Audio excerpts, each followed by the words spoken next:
നമസ്കാരം. മനോരമ ഓൺലൈനിൽ ഇന്ന് രാവിലെ പ്രസിദ്ധീകരിച്ച ഒരു പിതൃശൂന്യ വാർത്തയുണ്ട്. അഥവാ തന്തയില്ലായ്മത്തനം എന്ന് പച്ച മലയാളത്തിൽ പറയാം. കാര്യം, എന്തെങ്കിലും ഒരു വാർത്ത സാധാരണഗതിയിൽ റിപ്പോർട്ട് ചെയ്യുമ്പോൾ എവിടെയാണ് നടന്നത് എന്നതിനെ സംബന്ധിച്ച് ക്യാപ്ഷനിൽ നിങ്ങൾക്ക് ബോധ്യപ്പെടും. പാലക്കാട് അപകടം നിങ്ങൾ കേട്ടിട്ടില്ല? ഈ അടുത്ത ദിവസം അവിടെ ഒരു അപകടം നടന്നതിനെ കുറിച്ച് പാലക്കാടാണ് ഈ സംഭവം ഉണ്ടായത്. പക്ഷെ ചില വാർത്തകൾ ഊരും പേരുമില്ലാതെ റിപ്പോർട്ട് ചെയ്യും. എന്തുകൊണ്ടെന്നറിയോ? അത് ഈ സർക്കാരിന്റെ പെടലിക്ക് ഇരിക്കുന്നെങ്കിൽ ഇരുന്നോട്ടെ, ചിലർ അങ്ങനെ കരുതിക്കോട്ടെ, ചിലർ ഈ ക്യാപ്ഷൻ വായിച്ചിട്ട് അങ്ങ് കടന്നു പോകുമ്പോൾ സ്വാഭാവികമായിട്ടും മലയാളം പത്രത്തിൽ വരുന്ന വാർത്തകൾ ഏത് നാടിനെ കുറിച്ചായിരിക്കും? കേരളത്തെ കുറിച്ച് ആയിരിക്കും എന്നുള്ള മനോഭാവത്തിൽ വായിച്ചിട്ട് അത് കേരളത്തിലെ സർക്കാരിന്റെ പെടലിക്ക് ഇരുന്നു കഴിഞ്ഞാൽ അതിനെ സംബന്ധിച്ചൊരു തെറ്റിദ്ധാരണ ഉണ്ടാകുന്നുണ്ടെങ്കിൽ നമുക്ക് സംതൃപ്തിയാകും.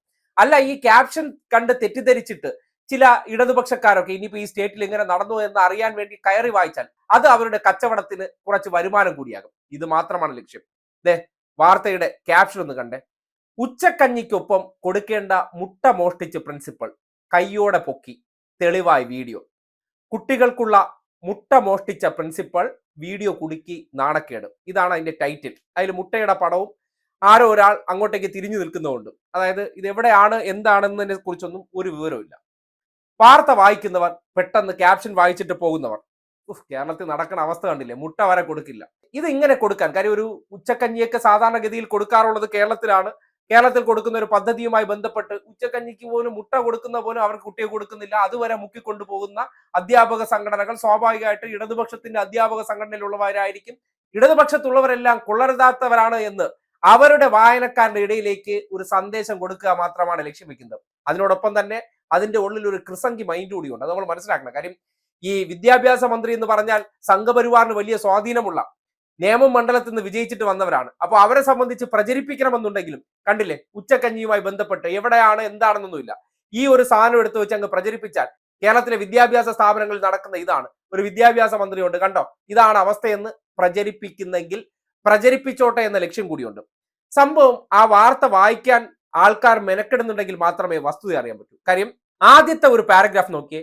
സ്കൂളിലെ ഉച്ചഭക്ഷണത്തിന്റെ ഭാഗമായി വിദ്യാർത്ഥികൾക്ക് വിതരണം ചെയ്യാൻ എത്തിച്ച മുട്ട മോഷ്ടിച്ച് പ്രിൻസിപ്പൽ സ്വന്തം ബാഗിലാക്കി പ്രിൻസിപ്പൽ വീട്ടിലേക്ക് കൊണ്ടുപോവുകയാണ് ചെയ്തത്. സംഭവം ക്യാമറയിൽ പതിഞ്ഞതോടെ വിദ്യാഭ്യാസ വകുപ്പിനാകെ നാണക്കേടുണ്ടാക്കുന്ന സംഭവമായി മാറി. ആദ്യത്തെ പാരഗ്രാഫാണ്. ആ പാരഗ്രാഫ് വായിച്ചാലും വിദ്യാഭ്യാസ വകുപ്പിന്, ഏത് വിദ്യാഭ്യാസ വകുപ്പിന്? കേരളത്തിലെ വിദ്യാഭ്യാസ വകുപ്പെന്ന് അവരങ്ങ് വിചാരിച്ചോട്ടെ. അതിന്റെ തുടക്കത്തിലോ ഈ ഒരു പാരഗ്രാഫിലോ എവിടെയാണ് സ്ഥലമെന്ന് ആർക്കും ബോധ്യപ്പെടില്ല. സാധാരണഗതിയിൽ നിങ്ങൾ ഓൺലൈനിലോ അല്ലെങ്കിൽ പത്രത്തിലോ വാർത്ത വായിക്കുമ്പോൾ സ്ഥലമിട്ട് രണ്ട് കുത്തിട്ടേക്കും. അതിപ്പോ തിരുവനന്തപുരം ആണെങ്കിൽ തിരുവനന്തപുരം, കൽപ്പറ്റയാണെങ്കിൽ കൽപ്പറ്റ, അല്ലെങ്കിൽ ഡൽഹി ആണെങ്കിൽ ഡൽഹി എന്ന് കുത്തിട്ടിട്ടായിരിക്കും തുടങ്ങുന്നത്. ഇത് അങ്ങനെയില്ല. തെറ്റിദ്ധരിപ്പിക്കുക എന്ന ഉദ്ദേശശുദ്ധിയോടുകൂടി കൃസംഗി മനസ്സുള്ള ഏതോ ഒരുത്തന്റെ വാർത്തയാണ്. ഇനി രണ്ടാം പാരഗ്രാഫിലേക്ക് വന്നാൽ, സമൂഹ മാധ്യമത്തിൽ പ്രിൻസിപ്പൽ മുട്ട മോഷ്ടിക്കുന്ന വീഡിയോ വ്യാപകമായി പ്രചരിച്ചതോടെ പ്രതിഷേധവും ഉടലെടുത്തു. വിദ്യാഭ്യാസ ഒന്നുകൂടെ പാരഗ്രാഫ്.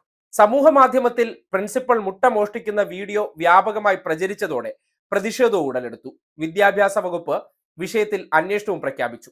ഇത്രയും വായിച്ചാൽ, അതായത് ഏകദേശം 5ഓളം സെന്റൻസ് വരുമ്പോൾ ഇത് എവിടെയാണ് എന്താണെന്നുമില്ല. വിദ്യാഭ്യാസ വകുപ്പ്. അതിനുശേഷമുള്ള സെന്റൻസ് ആണ്, ബീഹാറിലെ വൈശാലി ജില്ലയിലെ ലാൽഗഞ്ചിലുള്ള സ്കൂളിലാണ് സംഭവം നടന്നതെന്ന് പിന്നീട് വ്യക്തമായി. പിന്നീട് മനോരമയ്ക്ക് എന്താണ് അത്? ഏറ്റവും ഒടുവിലത്തെ ഒരു വാചകം, ഒരൊറ്റ വാചകം. ഈ വാർത്ത ഫുൾ വായിക്കാത്തവർക്ക് വിദ്യാഭ്യാസ വകുപ്പ് ആ ഒരു തെറ്റിദ്ധാരണ ഇരുന്നോട്ടെ, അവന്മാരെ പെടലിൽ അങ്ങ് ഇരിക്കട്ടെ. കേരളത്തെ ഏതൊക്കെ രീതിയിലാണ് സംവിധാനങ്ങളെ ഇകഴ്ത്താൻ മനോരമയൊക്കെ നടത്തുന്ന നെറികെട്ട പ്രവർത്തനങ്ങളുടെ ഒരു ഉദാഹരണമാണ് ഈ കണ്ടത്. ഈ പിതൃശൂന്യതയെ നമ്മൾ ആവർത്തിച്ച് പറയുമ്പോൾ പിതാക്കന്മാർ ഉണ്ടോ എന്നുള്ള സംശയം ഉണ്ടാക്കുകയാണ്. കാര്യം, പല പിതാക്കന്മാർ ഈ മൾട്ടിപ്പിൾ ഡാഡി സിൻഡ്രോം ഉള്ളതാണ് ഈ മാമൻ മാപ്പിളയുടെ ചെറുമക്കൾ എന്ന് പറഞ്ഞാൽ. കാര്യം, ഒരു പിതാവിന് ജനിച്ചവരാണെങ്കിൽ ഇമാതിരിയുള്ള പ്രവർത്തനങ്ങൾ നടത്തില്ല. മാധ്യമം എന്ന് പറയുന്നത് വാർത്ത അറിയിക്കുക എന്നാണ്. ശരിയായ ദിശയിൽ ആൾക്കാർക്ക് കൺഫ്യൂഷൻ ഉണ്ടാക്കാതെ ഒറ്റ വായനയിൽ തന്നെ എന്താണ് സംഭവം, എവിടെയാണ് സംഭവിച്ചത്, ഇത് രണ്ടുമാണല്ലോ കൊടുക്കേണ്ടത്.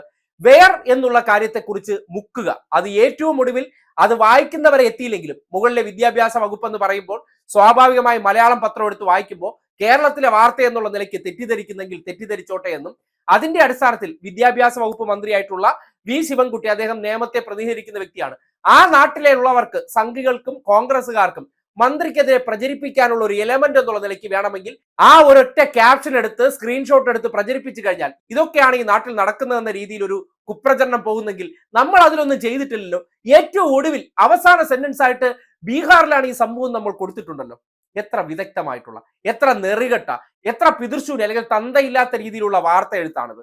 ഇതൊക്കെ കൊണ്ടാണ് പറയേണ്ടി വരുന്നത് മനോരമ നടത്തിക്കൊണ്ടിരിക്കുന്നത് മാധ്യമ പ്രവർത്തനമല്ല, മാമാ പ്രവർത്തനവും പൃഷ്ഠം താങ്ങൽ എഴുത്തുമാണെന്നുള്ളതിന്റെ ഏറ്റവും വലിയ തെളിവാണ് ഈ കാണുന്ന കൂലിയെഴുത്തെന്ന് പറയേണ്ടി വരികയാണ്.